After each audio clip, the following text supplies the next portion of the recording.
The light winds continue to be favorable for the weekend fishing forecast. The rain has helped cool off the water temperatures as well. This is going to help the bass fishing and the shallow water flats as well. So sit back, relax, because it's time for the Texas Insider Fishing Report, which starts right now. Welcome to the Texas Insider Fishing Report. Presented by Yamaha.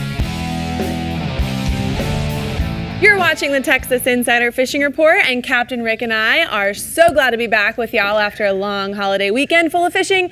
But Rick, fall is quickly approaching, which means some patterns will be changing we'll be wanting to pay attention to, according to our captains and guides. You are so right, Brie. You know, they're starting to get a lot of bait showing up all down through the coast. The cool water has actually, from the rain, has cooled a lot of the water temperatures off. So you're going to see some of those fish move up some really shallow areas. Going to really help the inshore bay fishing. And I can imagine, I can't wait to hear what our bass guys say, but it's probably helped that topwater bite a little bit too. Well, I can imagine that. But before we get to fishing in our first region, let's see how Dave Farrell is feeling over at the workbench. Dave, feeling good? I am feeling good. Good. Yeah, there you go. You asked me how I'm feeling and I start to cough. I'm not sure. Yeah, I feel great. Well, you've got I touched a baby and got the pink eye. That's why I have to wear these glasses. So. You've got your smart glasses on right now. Yes, so I do. I know Professor Farrell. We're going to Professor Farrell. talk about That's some right. good stuff today. All right, well, we're starting off in our Fish Bites Upper Coast region with Captain Carl Weston, who's getting us on some reds, trout, tunas, and AJs. So, Carl, let's hear it. Yeah, guys, the bull reds, they're running really hot right now, like we've talked about the last few weeks. And like Rick was touching on, the bait coming in closer, that fresh water has cooled it down in the bays and the rivers. We have, from those inshore potholes all the way out to the beaches and even further out, a mile or two out past the jetties, we're seeing big schools of bull red. The edges of the channel are still holding good shad and mullet, like we talked about. Is definitely where you want to be. You know, look at your Garmin bottom machine. You'll mark these fish among the baits. They'll be the bigger marks. You know, they're going to be either bull red, sharks, ling, something in that, something you want to catch. So I'd start out rigging with about a 3-foot piece of 80-pound diamond leader with an 8-ounce egg sinker.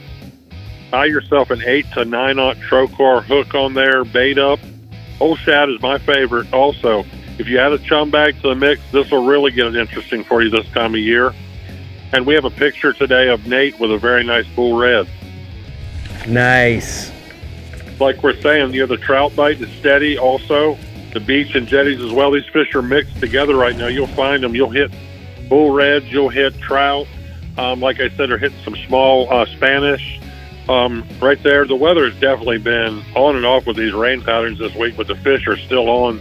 The oyster reefs in Galveston Bay is holding some nice trout as well. Along those grassy shorelines, like we said, the bait is in there, and that's always a good sign. The more bait, the more fish, the better it is. A morning bite has produced better conditions with these rain showers of late. It's been, the rain has been holding off to the afternoon. So till 10, 11 o'clock in the morning, it's been a great chance to get out there, a great break for the fish and the anglers with the cooler temps, and the fish are biting. Here's JT with a young angler and a nice trout today. Nice. So let's run offshore, guys. Offshore, the tuna bite has been strong all year. Let's talk about it again. 3 to 700-foot range, we have been catching bonita, a small yellowfin, some blackfin. The tuna have been chasing glass minnows and flying fish along the current breaks in that scattered grass. With some of those east winds keeps pushing that grass in. Nothing huge as of late. With the storms rolling through, kind of breaking it up a bit, but there's still some areas of grass, good current breaks. 70 to 100 miles offshore at times, it can be hard to find. But I tell you what, if you got the new Sirius XM Marine fish mapping or the weather mapping together, you're really going to use them this time of year. You can find those current breaks, you can find a temperature break. And the bonita are really thick on those mats right now. So if you just want to go out and have fun, I love to cast topwaters of these fish. You know, those Berkeley Chapo 120s we tried out, like we said before, early in the year, they're great. Don't get too close or you spook them, but if you can cast to these fish, get in front of them, man, it's a lot of fun. If you want to troll, the R&R tackle, tuna magnet is great. They love those. in all different colors and all different conditions too. So, and we have a picture of Ryan today. I just wanted to show how beautiful the color is on a bonita that's just fresh caught. Oh, I thought you were going to say you want to show how beautiful Ryan is. You know how he thinks about all that. You know what I mean? That's right. All right, but what else you got for us this week in the Upper Coast region? Well, amberjack, this weather has been iffy, but the last week or so, we've had rain, but it's been calmer seas, so the guys are getting out a whole lot deeper, and that's where those big fish are.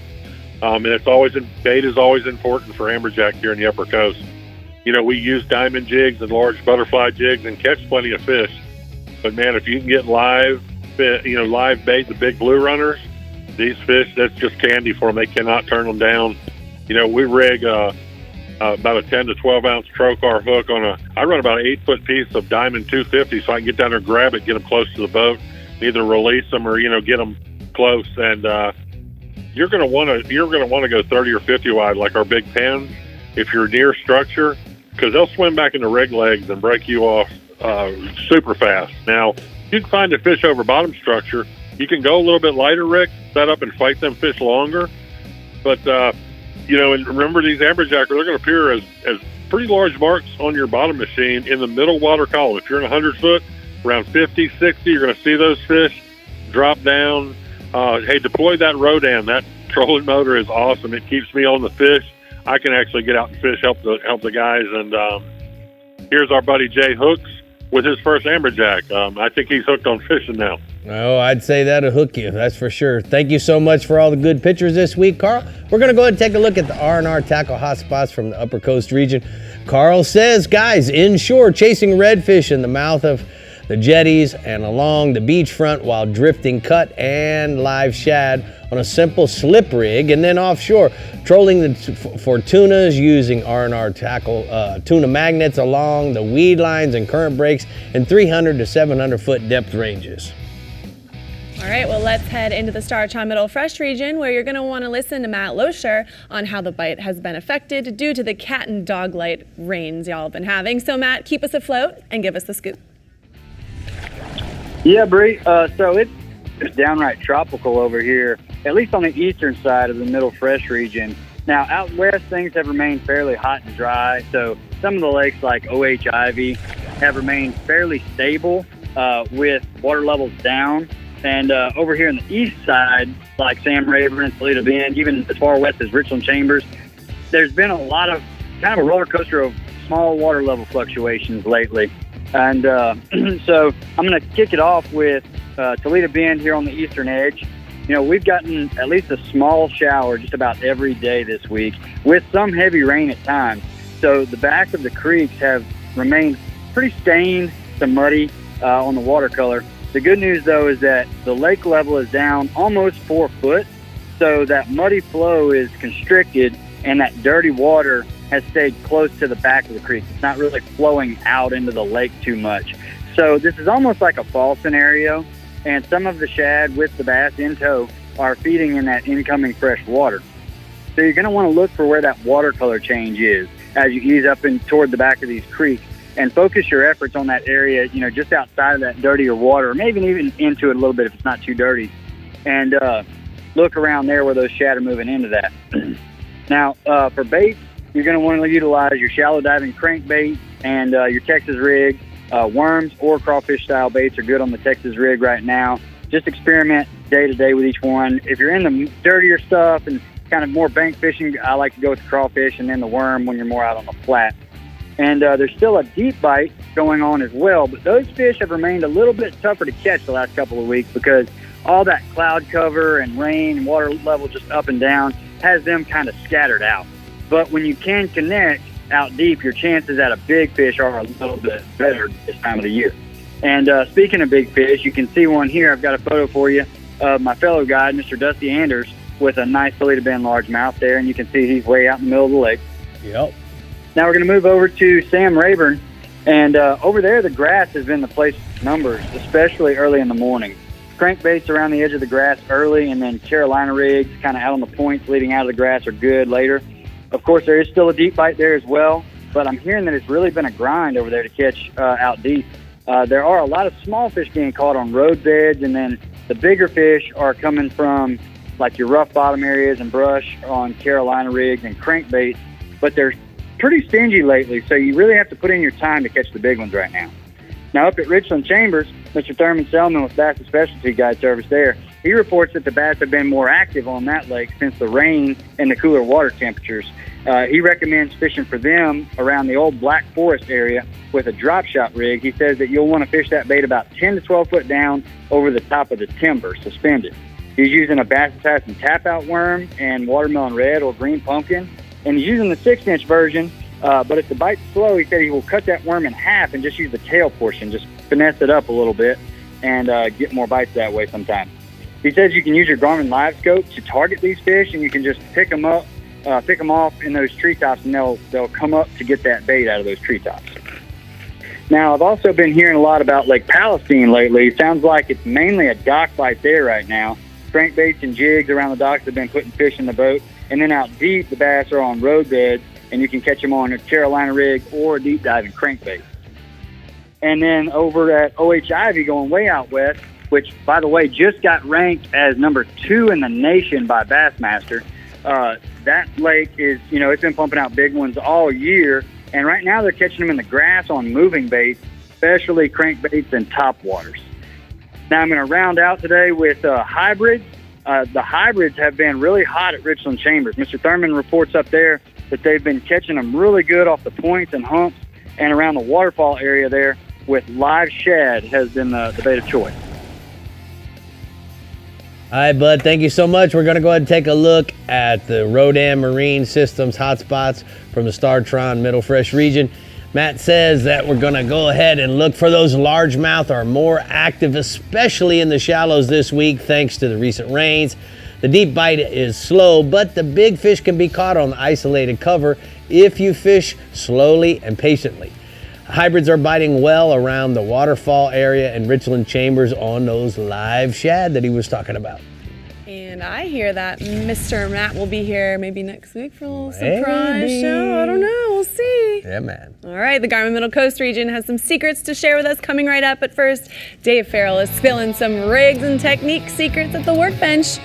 And they all spill from those glasses he's got on. That's right. Well, we're going to be talking a little bit about some popping corks, when to use them, what kind to use, how to rig them, everything. All about them papas. We'll be back.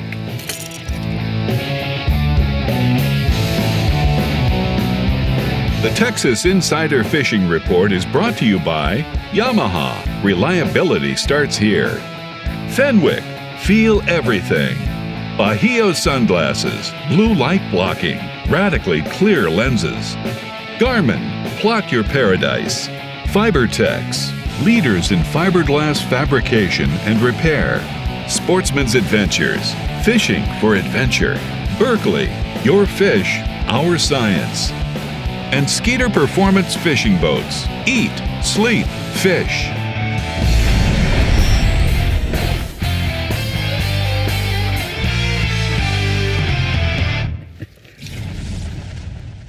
Well, Dave, we're here at the workbench, and it's Yes, time sir. for rigs and techniques. Well, we're going to So talk what a little we're bit gonna about popping corks for trout and reds and a lot of other things. We'll eat them too, Oh, yeah. But I just recently had a trip with one of our captains, and we just tore him up really good with the popping cork. And I just wanted to let people know that even though that little bit, that technique goes in and out of style from time to time, it should never go out of style because it always works, And if you get onto some fish someplace where, they're stacking up in there, it's hard to beat it. I mean, you can just really just catch them and catch them and catch them and catch them. And, if you can find some moving water over some grass with some bait in it, that's going to be the place where you want to try it. When the water's like between 2 feet and maybe 8 feet deep, because, you can probably get about maybe 3 feet under that cork before it starts getting to be kind of a pain to cast it. Yes. You want to try to keep it, within that 3. I think you got some rigged up there that are pretty close to what you want, but you want them to be about 3 feet, depending on the water that you're in. If you're in 2 feet or less, obviously you shorten that up to a foot, a foot down. But you always want to try to make sure that you're not into the bottom, Right. And what I like to do also is use a braided line on your main line when you're going to be using these, because you want to make long casts, especially if you're drifting in those areas where the current is moving.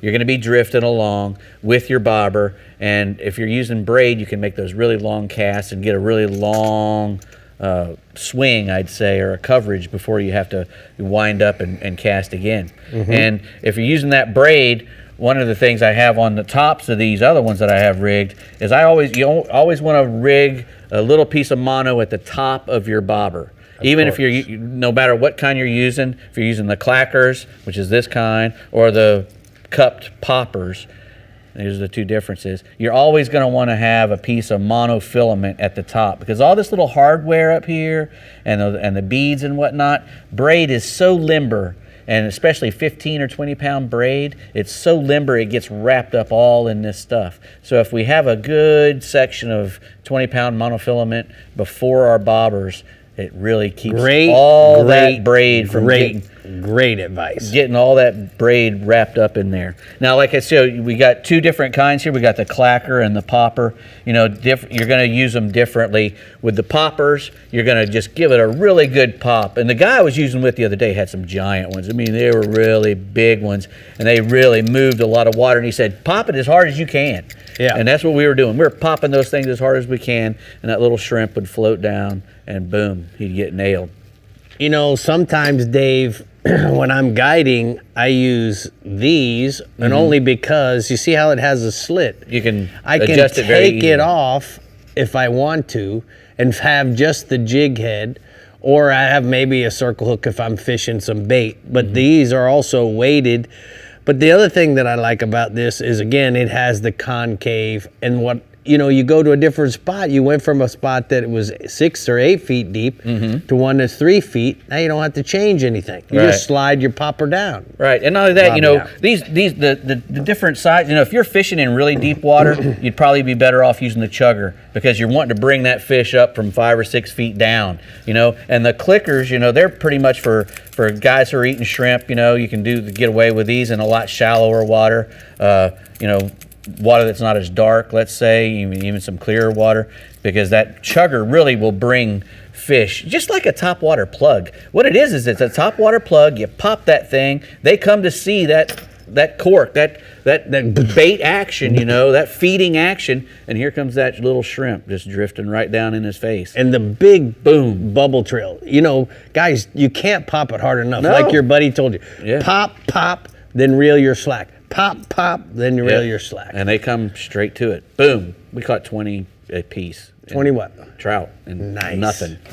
There you have it, Brie. Without even Pop her trying. down. I heard Poppy you say down. it. I heard you say it. All right, changes are in progress in the Grima Middle Coast region, so let's see what they are with Captain Bink Grimes, who also just had a birthday. So happy birthday, Bink. Let's go fishing. Are you there, Bink? Oh, Bink. Well, All right, I'm getting his report. Holy cow. See if you guys can get him on the Live TV. phone, live Here we TV. Bink, you there? Yeah, I'm here. Well, you sleeping? No. You celebrating your birthday? yeah, I said happy birthday, Bink. It's been pretty good around here lately. In early October and through December. Man, already in September, it's been really, really good. This week we caught a lot of fish underneath birds. There's no reason to expect that not to go through the rest of the year. West Matagorda Bay has been good while waiting on the south shoreline. Those topwater fish have been found on the edge of the reefs on a higher tide. Half Moon Reef, Coon Island Reef, and Turtle Bay has been really, really good. The reefs in East Bay have been good for the past month. Those shrimp are migrating through the bay. We're catching them on barrelure sheep pups and bass assassins right there on the edge of the reef. Some of the best trout of the year have been caught this week. The great thing about East Bay, you don't have to wait for big trout. You can catch them in the middle of the bay. We've had fish up to 7 pounds this week, and man, it's just been really, really good. Port O'Connor, those reefs in San Antonio have been hot with the calm winds. Waders and boaters both have been working the edges of the reefs there with live bait and soft plastics. Rockport waders have found trout on Corkies and topwaters in Carlos Bay and in Mesquite Bay. And Freeport anglers, they've been finding steady catches on live shrimp. Lots of sand trout on the reefs, Bastrop Bay, and that's kind of what we're finding right now with the higher tides. There's a photo there. Check out that photo. It's a 30-inch trout that 9-year-old Owen Cossack caught in Matagorda Harbor. His daddy, Kevin, guides for me out of the Sunrise Lodge. He took that picture of that fish that was about 9 pounds, and he quickly released it back to the harbor. That's not the first big trout he's caught in his lifetime. Wow. That's He gets awesome. after. Good job, You little go. man. He looks All right, proud. And higher tides this month with the redfish is a boon for them. There's a lot of shrimp in the bay right now. They're starting to school on the shorelines. Groups of 25 to 50 are roaming the grassy shorelines, popping up shrimp. You can see them coming. Cutoff Flat, Zipperon, Bayou, Shell Island, Twin Island are all players in West Matagorda Bay. We had a 10-boat group out of the lodge this week, and man, 4 of my boats went over there and just got after the redfish. It's a sight to see, even if you don't catch them. That many redfish coming down the shoreline, and some of those largest redfish of the year were caught in East Matagorda Bay as well. When things are really firing off in the fall, there'll be 10 to 20 groups of birds working. That's what happened this week. We made the first cast of the day. Everybody had a red, about a 25 to 28 inch redfish on. Just that time of the year. As fish begin to move in the middle of the bay, those grassy shorelines on both the north and south side will be good. You can throw she dogs, she pups, bass assassins, all that will work. Waders along the south shoreline of West Bay have been working purple demon, little johns, and bass assassins. And both those redfish and black drum are hanging on those reefs, and live shrimp has been getting those when you throw them to the edges of the reefs. And then in Rockport, Islands Bight, and the marshes of San Joe Island are holding lots of redfish. Estes Flats are doing the same. People are tossing small topwaters and imitation shrimp tipped with fish bites on them. All the jetties right now in Texas are players, most on mullet, crabs, and shrimp in the ticket. There's a lot of oversized bruisers out there. Offshore, man, it's been like a lake for the last 3 or 4 days out in the Gulf. Guy Michael Quebec said those amberjack have been good in about 150 foot of water over wrecks, cut-off rigs, been good spots for AJs and grouper. He said the shrimp boats continue to be good for cobia, blackfin tuna, and kingfish, and the grass lines are still holding Dorado mixed with cobia. Swordfish bite when you get out there about 80 miles out is good as well. So that's another fine week in the Garmin Middle Coast region. September, we'll be hunting teal in the morning, fishing in the afternoon.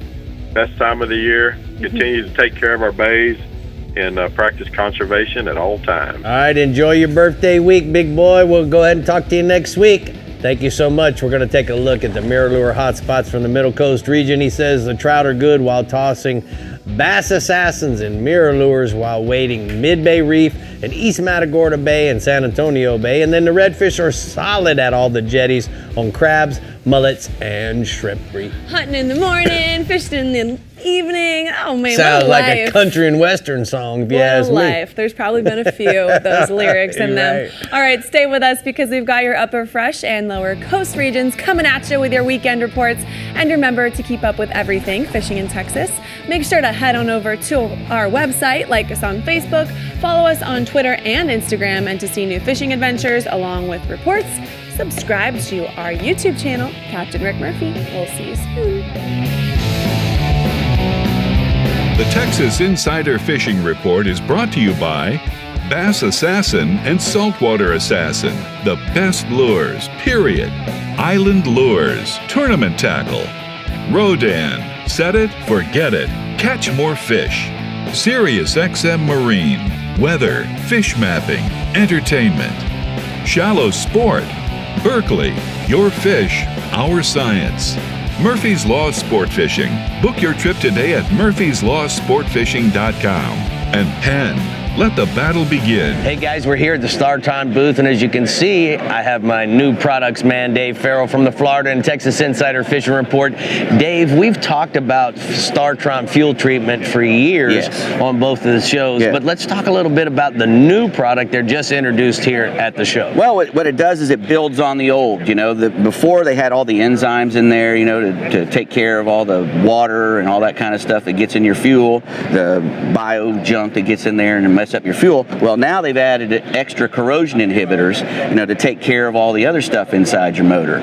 Keeps everything lubed up and rings all nice and tight. And it's just a whole new product because they've added all these new corrosion inhibitors in with the enzymes. And guys, as you know, having a corrosion inhibitor is really important in South Florida as well as up north or in any place in Florida. Salt or fresh water. Because we have a lot of products. Our generators have metal gas tanks. Our Harley Davidsons have metal gas tanks.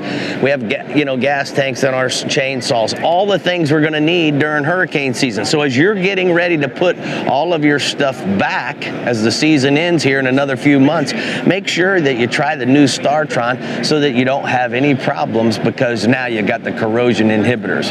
This little bottle treats 40 gallons of gas, and it'll keep your gas fresh for 2 years. And if you have any questions, you can simply go to startron.com and they'll answer them for you. So remember, Brie, all those pretty colors? Yeah. That's StarTron. Orange, blues, whatever color you want. We got a color for all the rainbow. Probiotics for your engine. Here we go. That's the it. Upper Fresh region has it going on Lake Fork, Possum Kingdom, Tawakoni, Lavon, and Athens. So let's see what we're catching on them with Mike McFarland. Go for it, Mike. Hey, Bree. Hey, Rick. Hey, bud. Let's start you out tonight with bass fishing on Lake Tawakoni. The bass are shallow. They're in ankle-deep water. Frogs and topwater baits in the back pockets of the coves are pretty much the bite all day long. You can also catch a few fish on docks and shallow timber. Any plastics, Texas rig, worms, Senkos, creature baits, stuff like that around the docks and shallow timber. A new lake that I haven't talked about, Possum Kingdom, with guide Pete Hernandez. It's very good fishing right now. The bass are excellent on topwaters in the early morning. Walking baits like the Berkeley Jaywalker, the Excite Heckler, and any of the frogs, walking crusher frogs, the Booyah Pad Crusher, fish next to docks and any of the ledges. You're going to have a great morning fishing. Once that sun gets up, you want to use a little bit more of the shad style baits, underspins with swim baits on it. You'll find a lot of those fish grouped up in the creeks on Possum Kingdom, schooled up shad early as well. Sun gets real high midday, big shaky heads with big worms in the plum color, fishing between the docks, 8 to 12 feet of water. That just keeps for an all-day catching fish kind of scenario. You can also throw some spoons and stuff to target a little bit of the larger fish under the docks, which are also following the shad schools. Let's go to Lake Athens. Bass fishing on Lake Athens with Guide Jay Bonner. Water temp's 85 degrees. This fish are starting to move up on the points, docks, and humps, but the grass lines are still the key. Underspins, topwater baits, frogs, Senkos, flukes, and jerk baits, they're all working well. Now my favorite, my home lake, Lake Fork. Lake Fork is just great. It's good fishing. The lake level is 39744, which is about 5.5 feet below full pool. Temperatures ranging 80 to 84. The bass are eating both walking and popping style topwaters. The best color is bone white. My favorite baits of choice, honestly, are the Berkeley Jaywalker or the Berkeley Drift Walker 110. Once that sun gets up real high, be sure to switch. Get you a Texas rig worm, 7-inch, 8-inch, or 10-inch. Peg a 1/4 ounce bullet weight. Fish to brush piles in 5 to 12 feet of water on the main lake points and humps. The best colors are blue fleck, purple, June bug, and June bug with red flake. I'm telling you, the big fish are still biting. Here's a pic of Bass Lady Brooke with a giant just from last week. Boom. Get it, Brooke. There she is. All right. That's a healthy summer fish right there. Let's tell you a little bit about some crappie fishing. Crappie on Lake Lavon with Carrie Thorne. It's pretty good. The fish are holding in 10 to 14 feet of water, some as deep as 18 feet of water. Mainly the brush and timber on your points seems to be best, minnows, and of course crappie jigs. Now the sunfish and bluegills on Lake Lavon are outrageous. 10 to 20 feet of water in the brush piles, earthworms, crickets, or even bacon. If you use bacon, leave it out in the sun a little bit, let it get a little tightened up. It actually use about a pinky nail sized piece on your hook. You won't have to rebait. You can just catch fish after fish. Lake Fork crappie. The Lake Fork crappie with Jackie Wiggins is starting to really stack up on trees. Good numbers early this year as we're really starting to see the water temperatures drop into the low 80s. You're going to see the fish getting really hungry. The best depths for this seem to be 18 to 24 feet, with a lot of fish suspended in 8 to 14 feet on the trees. Also seeing some brush pile fish in the beginning to bite here. Those are going to be on your points. Obviously, minnows are always a good go-to bait, but sometimes the soft plastics and hand-tied jigs will work just as well through the fall months. Here's some happy customers with Jackie Wiggins. Nice. All right, what else you got for us tonight, bud? Tawakoni stripers, it's about the same. The sand bass and big stripers and hybrids schooling each morning, top water, glide baits, swim baits, tail spins in 8 to 14 feet of water. They're catching them, and they're catching them big. I'm going there tomorrow, but here's a couple big striper catches from Mr. Matt Cartwright. Nice. Go, Matt. All right, If you got time, I got one more I'd love to tell you about. Lake Fork catfish. Tell me. It's unbelievable. The recent rains brought the lake up 2 feet. They just go up the creeks. They're gorging. It's unbelievable how many fish are up the creeks. Any kind of catfish bait, night crawlers, worms, cat nuggets, any of that, you're going to go up and fill your limits. All right, you finished? Yeah. All right, good job, dude. We're going to go ahead and take a look at the hot spots from the upper fresh region. Mike says that Lake Fork is definitely the hot spot to be right now. The bass are eating topwater baits early in the morning and late in the evening hours, switching to Texas rig big worms throughout the day.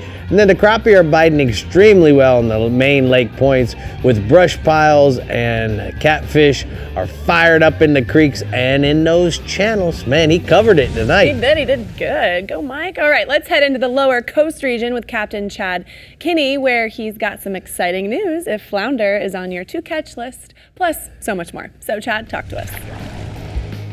Tell you what, things are great. The weather is looking fantastic. September, I always talk about earlier in the season. It's kind of my favorite month of the whole year. It gets calm offshore, inshore, get some calmer days. So things are really going to light up.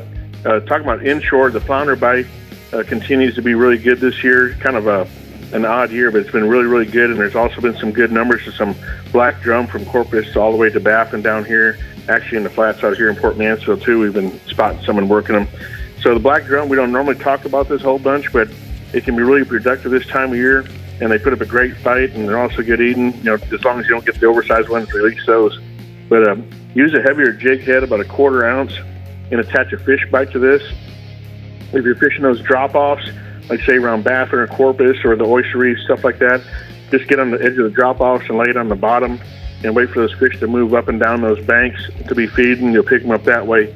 If you're fishing the flats out here, say like a Mansfield or down south with these calm days, you can kind of see them really easy. They can be up shallow, pushing, schooling, pushing wakes. They don't move that fast, and they don't get spooked too bad either. So this definitely utilize your Rodan trolling motor for that to put you right in casting distance. Use the fish bites and a 1/4 ounce jig head on this also. And when you see those schools, best thing to do is what I like to do is cast right in front of them, let that school move there, let it lay on the bottom. They're going to pick it up and eat it. If you do cast in the middle of them, you're not going to spook them too bad. You'll still be good, but just kind of get them right before they're moving right to where it's at. Great combo on this is that Penn Authority spinner, about 3,000 on that. Works really good. Spin Fisher or the Battles also work well on that too. Spool it up with some diamond braid or some Amoy, and you'll have plenty to get with, and you can land any big fish you got on there. Here's a picture of a monster oversized drum that was just caught and released on the east cut there. Oh, look at Bones, man. That's a big old drum. You got Bones. I think that fish outweighs Bones. Yeah. Looks like it. Not hard to do. So moving on to the flounder. Been talking about flounder all year, kind of like flounder inshore and Dorado offshore. It's kind of an odd year for us guys, but the flounder fishing is about as good as I've seen it down here. Look to the north land cut, and then also the oil guts up in there. And the east cut's been really producing really good on the guts there, leading to the Gulf. The best time to catch these guys are when the tide is just starting to fall out. The best time that's moving out there off the flats, it's really going to be, that's when they're going to start feeding. You'll see some bait moving off those edges in there, moving in out of the guts, flashing through. Sometimes you can see a flounder kind of hop up and jump and eat and moving through there. But using Eagle Claw, the same heavier jig head for us normally, it's like just a 1/4 ounce jig head. In my opinion, it's a little heavier, but use that one. Use a 1/4 ounce jig head, same thing with a fish bite. You can bounce it off really slowly off the bottom. Repeat this in every area of the gut. You can see the little green to the grass lines just cast all over, and they'll really help you there. Also on the trolling motor here, it works really, really good. You're fishing those deeper waters, you're casting in those guts, which are towards the flat, so you can put that Rodan trolling motor place and lock right there on an anchor, and you're going to be really set and good. If you're fishing shallow enough and the gut's really long and deep like that, you can also sneak up there and get on the edge right there and just power pull down on the side and work every angle there, and that works also great. Got a picture here of a whole bunch of flounder these guys caught and took a picture on the boat there. Normally we don't do it, but that's a solid picture with you see the rodan and the good water in the back there. Yeah. So moving to offshore, state water snapper fishing's been really good. And there's some really good Dorado. Some sizes are getting a little bit bigger and some good numbers out there around the deeper structure. Like I said, state water snapper fishing, it is open. People call a lot of times. It's open. It's been good. The water clarity is a little bit off due to the past few storms we've had. We've had a lot of rainfall down here. But this weekend it's looking really, really good. I expect it to clear up. Even with that dirty water, we're still catching good fish. But utilize your Garmin on this stuff to find the structure, of course. And then once you get there, use your sonar to find where the fish are at. Definitely put your track on there, because that way when you're drift fishing, it really helps you to know where you start, where you stop. Those currents change on me daily. I'm out there all the time. That track is a huge bonus. You got to check that thing out, make sure where you're at, and then try and clear your track afterwards. With the off-color water, use a double rig and a bank weight with some fish bites and a Eagle Claw circle hook on the bottom. If the water clears up, which I plan it will be, gets a little blue color to it, clean her up, and get to the Eagle Claw choker arc jig and work the middle of the water column. And state water, remember, it's 4 per person, 15-inch minimum. And then moving to the Dorado, like I mentioned, it's been a really good year for them. We've been seeing lots of good numbers. We've been seeing some few bigger ones popping up now. Look for structure, weed lines, shrimp boats, anything you find to kind of hold them. Troll some smaller islanders. Been talking about rigging them up in like a little daisy chain, works really good. It drives them nuts. Or on the bigger fish, lots of times they'll hit that single islander with a ballyhoo rigged on it. Look for any floating debris, like I mentioned, and shrimp boats. Troll those baits about 7.5 to 8 knots and pull them out there. You have a good deal on those. And a great combo we've been using on here is that Penn Torque 30, schooled up at 30-pound Momoy that can handle anything you got out there on those guys. It's a lot of fun. A little bit lighter tackle works great. Remember, these guys can get a little crazy when they close to the boat, so if you get a good gap shot on them, go right for the head if you can and kind of put them right back in your fish box. You got a nice picture here of a Dorado that we just landed here about a day ago. Whoa. And then also, I'd like to mention, we got a Wahoo Classic. It's coming up September 16th through the 18th. It's out of South Padre Island. It's a great tournament. It's a one-day deal, fishing Saturday, guaranteed payout for $10,000 on up, and then $5,000 for second, $3,000 for third. It's a great tournament. All right, thank you so much, Chad. We'll see you pretty soon.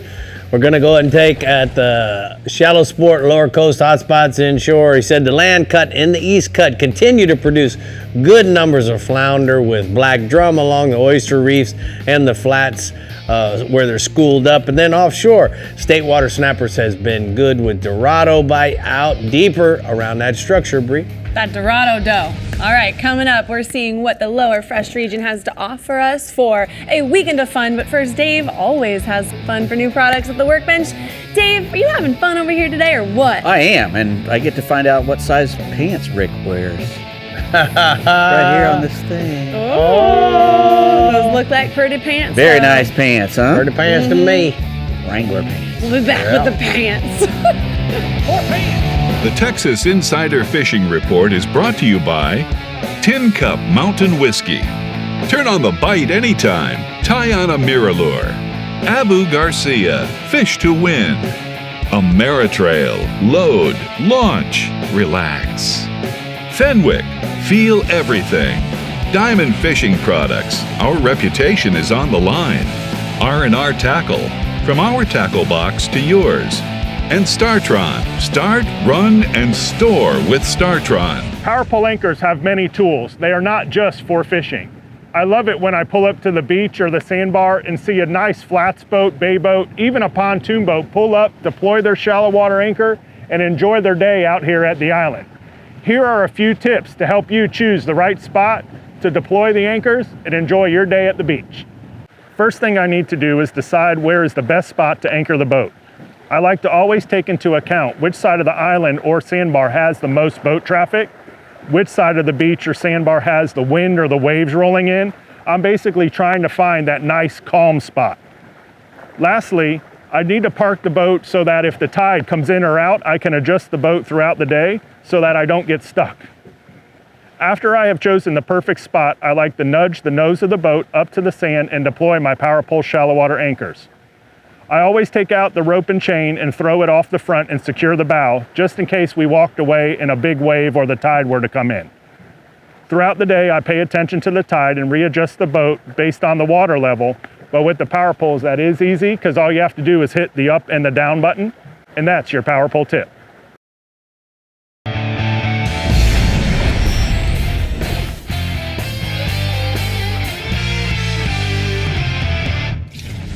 All right, Dave, we're getting ready to troll the edge over here with Taco Marines. Yes, sir. New products. Starting off with the Wrangler ATG men's reinforced utility pants there. That's the all-terrain gear is what is Wrangler's new deal. They're all-terrain gear. That's the sea turtle color. I love it. You're like a little sea turtle. Everyday outdoor styles, dry, comfortable in all conditions. They got a really nice soft waistband in here. Stretches out. They come in a regular fit, a mid-rise, and a straight leg. So whichever kind of style you like is really good. They got really a lot of pockets on them with some zippers and 2 in the back that are closed, regular pockets on the sides. It's got a reinforced kick plate at the back there, so it, your back of your pants doesn't wear out for wearing your boots and whatnot. UPF 30, which seems like they'd be 100. Those are the reinforced articulated knees there. Yes. So you can get down on your knees and get dirty and don't have to worry about Traded to fish gods. There you go. Exactly. Anyway, go to Wrangler.com to pick you up a new pair of those brand new ATG men's reinforced utility pants. I can't wait to wear these. Yeah, they seem to look very comfortable to me. Yeah, man. Next, we got the pontoon fender lock pull pin. These are Fender, Dave, fender. It's for fenders, correct. Yes. Stainless steel pontoon for pontoon boats, a 1-inch diameter button, nylon ring washer to keep dissimilar metals apart. They actually, you can put it all together from below underneath your gunnel, so you don't have a whole lot of stitches. Very smooth looks on your gunnel there, or even wherever you're putting it there. 3-year warranty as well. Stainless steel.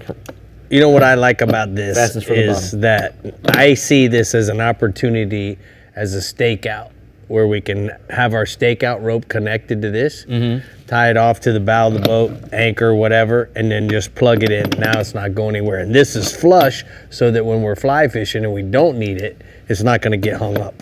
Right. All right, Taco Marine, yeah? Yep. Last but not least, well, not last, actually. We've got 2 minutes. We got plenty of time. We got the Eagle Claw Trout Ready Rig here. If you're fishing for trout, let's say in a place where, like on a jetty area, or a place where there's some moving water, and you need to keep your bait down on the bottom, this is your rig for you. It's got a 16-inch little steel leader here, a little tiny treble hook on there so you can put a shrimp on there, which is a perfect bait, and it's small enough so it won't be gagging anything. It's pre-rigged and a little 1-ounce casting sinker on there as well. With this nice swivel. Yeah, really nice swivel. Don't be getting hooked up on my Wranglers. That way, if once you get down there on the bottom and you got that nice swivel on there, it'll keep your bait and your shrimp from spinning around. Getting all messed up. Look like you got some bass EagleClaw.com, exactly. Well, kind of, yeah. This can all be used for bass fishing. This is American Snakehead Customs, and this is a company that makes heavy duty stuff to catch snakeheads. But all those even though it's made to catch snakeheads, perfect for bass as well. Oh, absolutely. And all this stuff is just reinforced so strong, mainly because it's made to be dealing with those big old toothy snakeheads, that it will catch all the bass that you want to catch, and that's what we're talking about here. They got the Frog King here, which is a really cool bait. It really streamlined, goes through all kinds of weeds, incredibly strong hooks on it with the Dacron cord instead of a regular attachment point. It will not come off. And we got the Cobra spinner base, the little rat there. The raton. Yeah, exactly. These, the snakehead likes to eat shiny things and things that are on top of the surface, and that's what these are made for as well, just like any other bass lure. How do you work this, Dave? Well, the rat, what you would do is you would just haul butt real close to the shore. Yeah, like he's skittering across the top of the water, and you could do the same thing with the big frogs and the Frog King and the worms and they also make really nice buzz baits as well.